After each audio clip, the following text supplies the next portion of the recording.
Hi, this is Creative Code. இந்த வீடியோவில் typing animation effect எப்படி கிரியேட் பண்ணுறதுன்ட்டு பார்க்கலாம். அண்ட் இதில் மோஸ்ட்டாக நம்ம CSS அனிமேஷன் வந்து யூஸ் பண்ண போகிறோம். அண்ட் கொஞ்சமாக JavaScript வந்து அந்த அனிமேஷனை ட்ரிகர் பண்ணுறதுக்காக யூஸ் பண்ண போகிறோம்.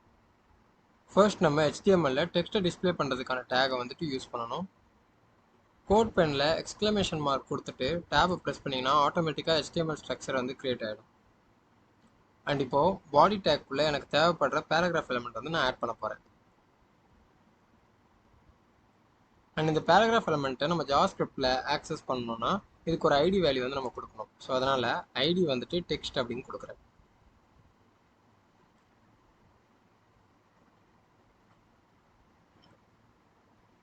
அண்ட் சில டெக்ஸ்ட்டை தான் வந்துட்டு நம்ம டைனமிக்காக வந்துட்டு சேஞ்ச் பண்ண போகிறோம்.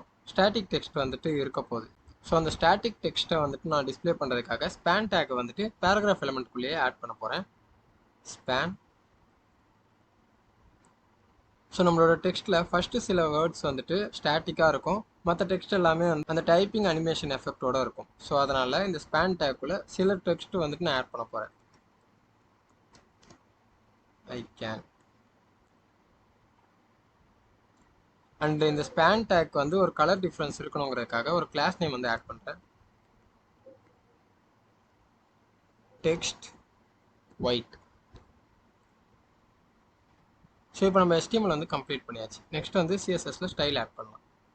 ஃபஸ்ட்டு கூகுள் ஃபாண்ட்ஸில் போயிட்டு நான் பாப்வின்ஸ் அப்படின்ற ஃபாண்ட்டை வந்து செலக்ட் பண்ணியிருக்கேன். ஸோ இதில் வந்துட்டு வெயிட் வந்துட்டு 600 அப்படின்ற இந்த ஃபாண்ட்டை வந்து நான் செலக்ட் பண்ண போகிறேன். இங்கே இம்போர்ட் லிங்க் வந்து இருக்கும். ஸோ அதை வந்துட்டு நான் காப்பி பண்ணி நம்மளோட CSS ஃபைலில் ஹெட்டில் வந்துட்டு ப்ளேஸ் பண்ணுறேன்.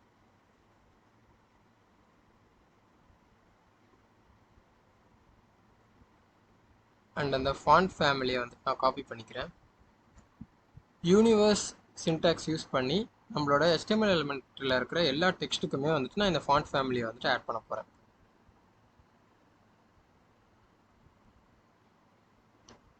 ஸோ பார்த்தீங்கன்னா டெக்ஸ்ட் வந்து சேஞ்ச் ஆகிடுச்சு.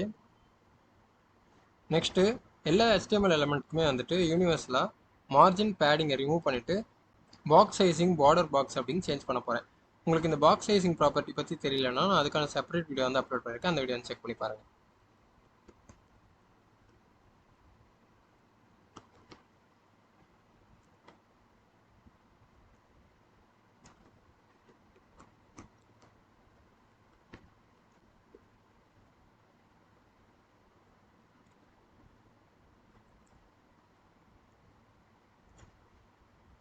ஸோ இப்போது நம்ம HTML எலிமெண்ட் எல்லாத்துக்குமே வந்துட்டு மார்ஜின் பேடிங் வந்து ரிமூவ் ஆகிருக்கும். அண்ட் பாக்ஸ் சைசிங் வந்து பார்டர் பாக்ஸ் அப்படின்னு கன்வெர்ட் ஆகிருக்கும். அண்ட் ஃபாண்ட் ஃபேமிலி வந்துட்டு பாப்பின்ஸ் அப்படின்னு சேஞ்ச் ஆகிருக்கும். நெக்ஸ்ட் நம்ம இப்போது பாடி டேகை செலக்ட் பண்ணிவிட்டு பேக்ரவுண்ட் கலர் வந்து சேஞ்ச் பண்ணலாம். ஏன்னா நம்மளோட பேராகிராஃப் எலிமெண்ட் வந்து ஸ்ட்ரெயிட்டாக பாடி டேக்குள்ளே தான் இருக்குது. ஸோ அந்த பாடி டேக்கு தான் நம்ம இப்போ பேக்ரவுண்ட் கலர் வந்து ஆட் பண்ணணும். Body tag background colour.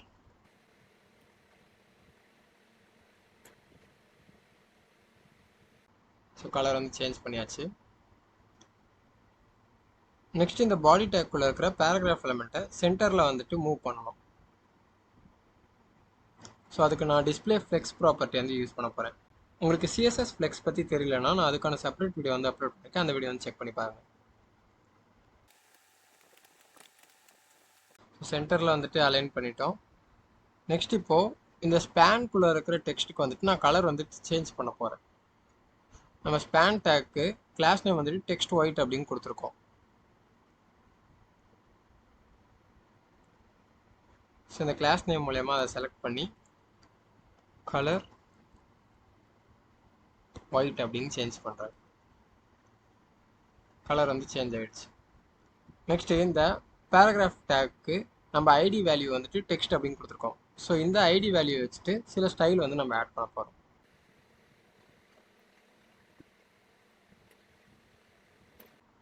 Position relative அப்படின்னு கொடுக்குறேன். ஸோ இந்த பேராகிராஃப் எலிமெண்ட்டோட சூடோ கிளாஸஸை நம்ம அலைன் பண்ணுறதுக்கு இந்த பொசிஷன் ரிலேட்டிவ் வந்து யூஸ்ஃபுல்லாக இருக்கும். உங்களுக்கு சூடோ எலிமெண்ட் பற்றி தெரியலன்னா நான் அதுக்கான செப்பரேட் வீடியோவும் அப்லோட் பண்ணியிருக்கேன். அந்த வீடியோ செக் பண்ணி பாருங்கள். நெக்ஸ்ட் வந்து இப்போது இந்த டெக்ஸ்ட்டை வந்துட்டு மிடில் வந்துட்டு ப்ளேஸ் பண்ணணும். ஸோ அதனால் மார்ஜின் வந்து ஆட் பண்ணுறேன். மார்ஜின் டாப் ஒரு 20% கொடுக்குறேன். சென்டரில் வந்துருச்சு. நெக்ஸ்ட் ஃபாண்ட் சைஸ் வந்துட்டு இன்க்ரீஸ் பண்ணுவோம். ஃபாண்ட் சைஸ் வந்துட்டு ஒரு 3 rem அப்படின்னு கொடுக்குறேன். ஓகே. நெக்ஸ்ட் கலர் வந்து ஆட் பண்ணுறேன். Colour #4226B.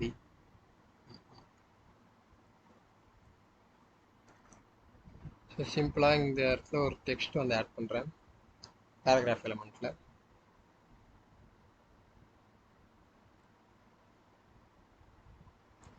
ஸோ கலர் வந்துட்டு என்ன கலர் யூஸ் பண்ணியிருக்காங்கன்னு உங்களுக்கு தெரியும்.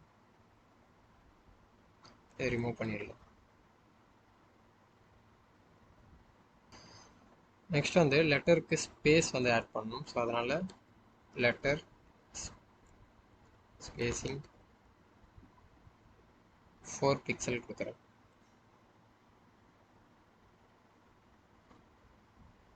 ஸோ இப்போது பேராகிராஃப் எலமெண்ட்டில் நம்ம ஆட் பண்ண போகிற டைனமிக் டெக்ஸ்ட்டுக்கு ஸ்டைல் வந்துட்டு ஆட் பண்ணிட்டோம். அதுக்கப்புறம் ஒரு கர்சர் பிளிங்க் ஆகிற மாதிரி ஒரு எஃபெக்ட் வந்து நம்ம ஆட் பண்ணணும். ஸோ அதுக்கு இந்த பேராகிராஃப் எலமெண்ட்டுக்கு ஒரு சூடோ எலமெண்ட் வந்து ஆட் பண்ணலாம். சூடோ எலமெண்ட் ஆட் பண்ணோன்னா இந்த பேராகிராஃப் எலமெண்ட்டுக்கு அப்புறமா, ஸோ பேராகிராஃப் எலமெண்ட்டுக்கு ஆஃப்டர் நம்ம வந்துட்டு அதை ப்ளேஸ் பண்ணி அது பிளிங்க் ஆகிற மாதிரி ஒரு அனிமேஷன் வந்து க்ரியேட் பண்ணலாம். ஸோ அதனால் #text after content empty string position absolute height வந்துட்டு 100%. ஸோ இந்த டெக்ஸ்டோட ஹைட் எவ்வளோ இருக்கோ அந்த ஹைட் வந்துட்டு அந்த கர்சரும் இருக்கணும். வித் வந்து 4 pixel. பேக்ரவுண்ட் கலர் வந்துட்டு ஆட் பண்ணுறேன். ஸோ நம்ம டெக்ஸ்ட்டுக்கு என்ன கலர் கொடுத்தோமோ அதே கலரை வந்துட்டு கர்சருக்கு கொடுக்குறோம்.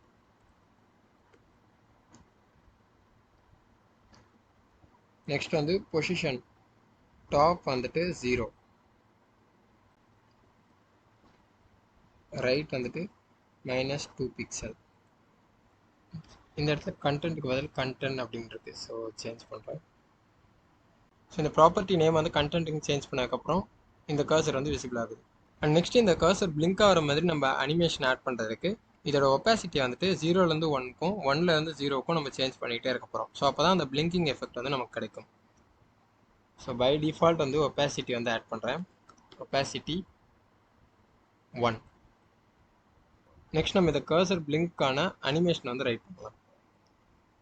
அனிமேஷனை வந்து ஃபஸ்ட்டு டிஃபைன் பண்ணிடலாம்.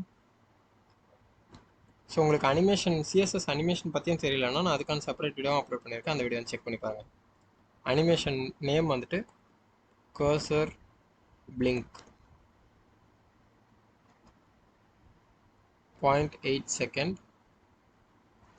இன்ஃபினைட்டாக நடக்கணுங்கிறதுக்காக இன்ஃபினைட் அப்படிங்கிற கீவேர்டு யூஸ் பண்ணுறேன். லீனியர். இப்போ இந்த டிஃபைன் பண்ணியிருக்க கர்சர் பிளிங்க்குங்கிற அனிமேஷன் வந்து நம்ம கிரியேட் பண்ண போகிறோம். At key frames animation name என்னது cursor blink, open close curly braces, ஃப்ரம்ங்கிறது எந்த பாயிண்டில் இருக்குது அண்டு 2ல் வந்துட்டு நம்ம எந்த பாயிண்ட்டுக்கு அதை சேஞ்ச் பண்ண போகிறோம்னு கொடுக்கணும். ஸோ ஒப்பாசிட்டி 1ல் இருக்குது. 2ல் ஒப்பாசிட்டி 0க்கு போகணும்.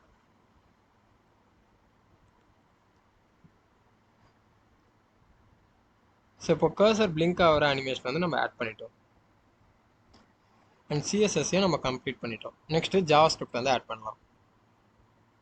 ஃபஸ்ட்டு நம்மளோட டெக்ஸ்ட் எலமெண்ட்டை வந்துட்டு நம்ம ஆக்சஸ் பண்ணணும். அதோட DOM ரெஃபரன்ஸ்க்காக இந்த டெக்ஸ்ட்டுங்கிற ஐடி யூஸ் பண்ணி நம்ம கெட் பண்ண போகிறோம். கான்ஸ்ட் அண்ட் அந்த ரெஃபரன்ஸை ஒரு வேரியபிளில் ஸ்டோர் பண்ணலாம். ஸோ அதனால் text ref equal to document dot get element by ID name வந்துட்டு டெக்ஸ்ட்.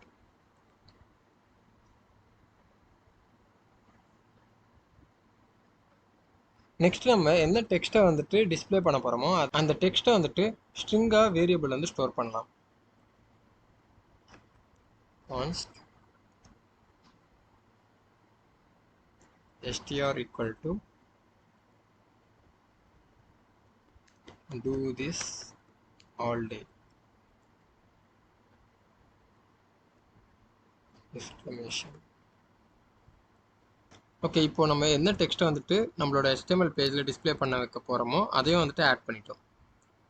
நெக்ஸ்ட் வந்துட்டு நம்ம செட் இன்டர்வல் மெத்தடை வந்து யூஸ் பண்ண போகிறோம். செட் இன்டர்வல் மெத்தடை பற்றி உங்களுக்கு தெரியலன்னா அதுக்கான செப்பரேட் வீடியோ வந்து நான் அப்லோட் பண்ணியிருந்தேன், அந்த வீடியோ வந்து செக் பண்ணி பாருங்கள். செட் இன்டர்வல் மெத்தடில் ஒரு ஃபங்க்ஷன் வந்து பாஸ் பண்ண போகிறோம். அண்ட் அந்த ஃபங்க்ஷன் ஒரு குறிப்பிட்ட செகண்டுக்கு அப்புறம் ஒவ்வொரு ஸ்ட்ரிங் கேரக்டராக வந்துட்டு பாஸ் பண்ண போகுது. ஸோ அந்த மாதிரி தான் நம்ம டைப்பிங் எஃபெக்டை வந்துட்டு ஆட் பண்ண போகிறோம். ஸோ அதுக்கு ஒரு வேரியபிள் வந்து நான் க்ரியேட் பண்ணுறேன். let I equal to 0. And இப்போது ஃபங்க்ஷன் வந்து நம்ம ரைட் பண்ணலாம். ஃபங்க்ஷன் கீவேர்ட், நம்ம ஃபங்க்ஷனோட நேம் என்னென்னா டைப்பிங் எஃபெக்ட். உங்களுக்கு ஃபங்க்ஷன் பற்றி தெரியலன்னா நான் அதுக்கான செப்பரேட் வீடியோ வந்து அப்லோட் பண்ணியிருக்கேன், அந்த வீடியோ வந்து செக் பண்ணி பாருங்கள். அண்ட் இந்த டைப்பிங் எஃபெக்ட் ஃபங்க்ஷனுக்குள்ளே ஒரு கண்டிஷன் வந்து ரைட் பண்ண போகிறோம். அது என்னென்னா, இந்த ஐயோட வேல்யூ இந்த ஸ்ட்ரிங் கேரக்டரோட வேல்யூவை விட கம்மியாக இருந்ததுன்னா நம்ம செலக்ட் பண்ணி வச்சுருக்க பேராகிராஃப் எலிமெண்ட் கூட ஒவ்வொரு கேரக்டராக வந்துட்டு நம்ம ஆட் பண்ண போகிறோம். ஸோ அதுக்கான கண்டிஷன் வந்து இப்போ ரைட் பண்ணலாம். If I less than or equal to, so less than or equal to கொடுக்கணும், இல்லைனா வந்துட்டு லாஸ்ட் வேல்யூ வந்துட்டு ஸ்கிப் ஆகிடும். ஃபார் எக்ஸாம்பிள் இந்த எக்ஸ்க்ளமேஷன் str டாட் லென்த் ட்ரூவாக இருந்ததுன்னா, ஐயோட வேல்யூ இந்த ஸ்ட்ரிங் கேரக்டரோட வேல்யூவோட லெஸ்ஸாக இருந்ததுன்னா ஆர் ஈக்குவல் டு இந்த ஸ்ட்ரிங் வேல்யூ அளவுக்கு இருந்ததுன்னா மட்டும் இந்த இஃப் கண்டிஷன் வந்துட்டு ட்ரூ ஆகி இதுக்குள்ளே நம்ம ரைட் பண்ண போகிற கோட் வந்துட்டு எக்ஸிக்யூட் ஆக போகுது. ஸோ ஆல்ரெடி பேராகிராஃப் எலிமெண்ட்டோட ரெஃபரன்ஸ் வந்துட்டு நம்ம டெக்ஸ்ட் ரெஃப் அப்படிங்கிற வேரியபிளை ஸ்டோர் பண்ணி வச்சுருக்கோம். Text ref dot inner HTML plus equal to str string variable dot char at I. So இப்போ இந்த கேர் அட் அப்படிங்கிற ஸ்ட்ரிங் மெத்தட் என்ன பண்ணோம்னா, நம்ம ஸ்ட்ரிங் வேரியபிளில் இருக்கிற ஸ்ட்ரிங்கில் பர்டிகுலராக நம்ம பாஸ் பண்ணுற இண்டெக்ஸை பேஸ் பண்ணி எலமெண்ட்டை வந்துட்டு செலக்ட் பண்ணோம். இப்போது ஐயோட வேல்யூ 0னா 0ல் வந்துட்டு D இருக்கும். ஸோ டியை வந்துட்டு நம்ம செலக்ட் பண்ணி வச்சுருக்க பேராகிராஃப் எலிமெண்ட் கூட வந்துட்டு ஆட் பண்ணோம். ஸோ நெக்ஸ்ட்டு நம்ம ஐயோட வேல்யூ வந்து இன்க்ரிமெண்ட் பண்ணணும். ஸோ இன்க்ரிமெண்ட் பண்ணிட்டோன்னா ஐயோட வேல்யூ 1ன்னு சேஞ்ச் ஆகிடும். ஸோ 1ன்னு சேஞ்ச் ஆனதுக்கப்புறம் இங்கே வந்துட்டு ஸ்ட்ரிங்கில் வந்து பார்க்கும்போது 1ல் வந்துட்டு O இருக்கும். ஸோ அந்த O வந்துட்டு இந்த கேரட் வந்து செலக்ட் பண்ணி நம்ம செலக்ட் பண்ணி வச்சுருக்க பேராகிராஃப் எலிமெண்ட்டில் வந்துட்டு அப்பெண்ட் பண்ணோம். ஸோ இந்த மாதிரி கண்டினியூஸாக இந்த ஸ்ட்ரிங்கோட வேல்யூக்கு ஈக்குவலாக இந்த ஐ வேல்யூ வர வரைக்கும் அந்த கண்டிஷன் வந்துட்டு ட்ரூ ஆகும். ஸோ இப்போ இந்த கண்டிஷன் முடிஞ்சதுக்கப்புறம் நம்ம ஐயோட வேல்யூ வந்து இன்க்ரிமெண்ட் பண்ணணும். ஸோ அதனால் I ப்ளஸ் ப்ளஸ். அண்ட் இப்போ இந்த டைப்பிங் எஃபெக்ட் ஃபங்க்ஷனை நம்ம செட் இன்டர்வல் மெத்தடில் கால் பண்ணலாம். ஃபர்ஸ்ட் நான் செட் இன்டர்வல் மெத்தடில் ஒரு வேரியபிள் வந்து ஸ்டோர் பண்ண போகிறேன். ஸோ அப்போ தான் எப்போ இந்த கண்டிஷன் வந்து ஃபெயில் ஆகுதோ அப்போ வந்துட்டு நம்ம அந்த இன்டர்வலை வந்து கிளியர் பண்ண முடியும். ஸோ இல்லைனா இந்த டைப்பிங் எஃபெக்ட் ஃபங்க்ஷன் வந்து கண்டினியூஸாக கால் பண்ணி நம்மளோட ப்ரௌசர் ஸ்டோரேஜே வந்துட்டு வேஸ்ட்டாக யூஸ் பண்ணிக்கிட்டு இருக்கோம். ஸோ அதனால் const interval equal to set interval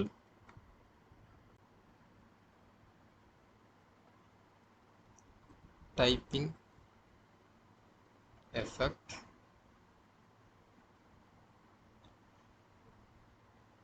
next நம்ம இப்போ டைமிங் வந்துட்டு பாஸ் பண்ணோம்.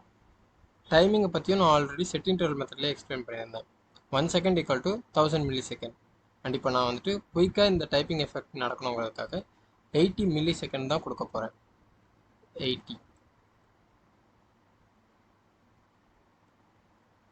சேவ் பண்ணுறேன். ஸோ பார்த்தீங்கன்னா டைப்பிங் அனிமேஷன் எஃபெக்ட் வந்து நம்ம பண்ணியாச்சு.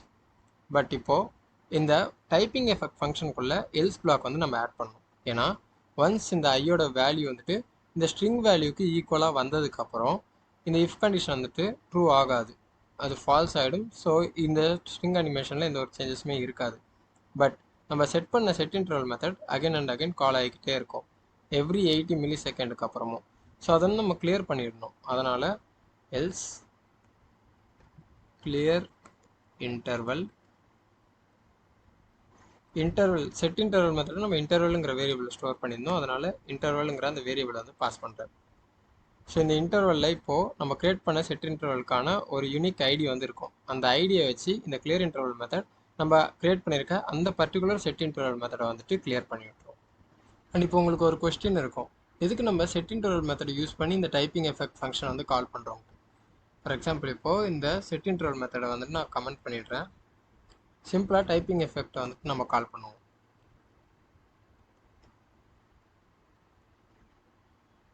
சேவ் பண்ணுறேன். டைப்பிங் எஃபெக்ட் ஃபங்க்ஷன் வந்து ஒரே ஒரு வாட்டி தான் கால் ஆச்சு. கால் ஆகி ஃபஸ்ட் இந்த கண்டிஷன் வந்துட்டு செக் பண்ணுது. ஐயோட வேல்யூ 0. ஸோ எஸ்டிஆரோட லென்த் வந்துட்டு 0 கிடையாது. ஸோ செக் பண்ணி இந்த கண்டிஷன் வந்து ட்ரூ ஆகிடுது. ஐ வந்துட்டு எஸ்டிஆர் லென்த்தை விட கம்மி தான், அதனால் ட்ரூ ஆகிட்டு டெக்ஸ்ட் ரெஃப்ங்கிறது என்னது, நம்ம பேராகிராஃப் எலமெண்ட்டோட ரெஃபரன்ஸ். அதோட இன்னர் HTML-ல ஆல்ரெடி இருக்கிற டெக்ஸ்ட் கூட நம்ம செலக்ட் பண்ணுற இந்த ஸ்ட்ரிங் வேல்யூவில் இருக்கிற ஃபஸ்ட் இண்டெக்ஸ் வேல்யூ, அதாவது 0வில் இருக்கிற வேல்யூ என்னது டி, அதை வந்துட்டு நம்ம இந்த இன்னர் HTML வந்து செட் பண்ணுறோம். டி வந்துட்டு செட் ஆகிடுச்சு. அண்ட் ஐயோட வேல்யூ இன்க்ரிமெண்ட் ஆகி ஐயோட வேல்யூ 1ன்னு சேஞ்ச் ஆகிருக்கும். ஸோ அவ்வளோதான். அதுக்கப்புறம் இந்த ஃபங்க்ஷன் வந்துட்டு அகைன் கால் ஆகாது. ஸோ ஃபங்க்ஷன் வந்துட்டு ஒரே ஒரு வாட்டி நம்ம கால் பண்ணோம், ஒரு வாட்டி எக்ஸிக்யூட் ஆகி அந்த டிங்கிற வேல்யூ வந்து ஸ்டோர் பண்ணியிருக்கு. ஸோ நம்ம செட் இன்டர்வல் மெத்தட் எதுக்கு யூஸ் பண்ணுறோன்னா, ஒரு குறிப்பிட்ட செகண்டுக்கு அப்புறம் அகைன் அண்ட் அகைன் அந்த டைப்பிங் எஃபெக்ட் ஃபங்க்ஷன் வந்து நம்ம கால் பண்ணணும் அப்படின்றதுக்காக தான் செட் இன்டர்வல் மெத்தட் வந்து யூஸ் பண்ணுறோம். ஸோ செட் இன்டர்வல் மெத்தட் என்ன பண்ணும், எவ்ரி 80 மில்லி செகண்டுக்கும் இந்த டைப்பிங் எஃபெக்ட் ஃபங்க்ஷன் வந்து கால் பண்ணும். இந்த டைப்பிங் எஃபெக்ட் ஃபங்க்ஷன் என்ன பண்ணும், இந்த கண்டிஷன் வந்து செக் பண்ணும். ஐயோட வேல்யூ இந்த ஸ்ட்ரிங்கோட லென்த்தை விட கம்மியாக இல்லையா அப்படின்னு செக் பண்ணிவிட்டு அந்த ஒவ்வொரு கேரக்டரையும் நம்மளோட பேராகிராஃப் எலமெண்ட்டில் வந்துட்டு அப்பாயிண்ட் பண்ணும். ஸோ அது மூலயமா தான் இந்த டைப்பிங் எஃபெக்ட் வந்து ஸ்மூத்தாக இருக்குது. டைப்பிங் எஃபெக்ட் ஃபங்க்ஷனை ரிப்பீட்டடாக கால் பண்ணணும். அண்ட் அதை வந்துட்டு ஒரு குறிப்பிட்ட டைம் இன்டர்வலில் நம்ம கால் பண்ணணும். எக்ஸாம்பிளுக்கு 80 மில்லி செகண்ட். 80 மில்லி செகண்டுன்னு கொடுக்குறதால அந்த டெக்ஸ்ட் ஆட் ஆகிறதுக்கு கொஞ்சம் டிலே ஆகிறதால டைப்பிங் எஃபெக்ட் வந்து நம்மளால் க்ரியேட் பண்ண முடியுது. அண்ட் ஒன்ஸ் ஐயோட வேல்யூ ஸ்ட்ரிங்கோட லென்த் வேல்யூக்கு வந்ததுக்கப்புறம் கிளியர் இன்டர்வல் மெத்தட் யூஸ் பண்ணி நம்ம இன்டர்வலை வந்து கிளியர் பண்ணிடுறோம்.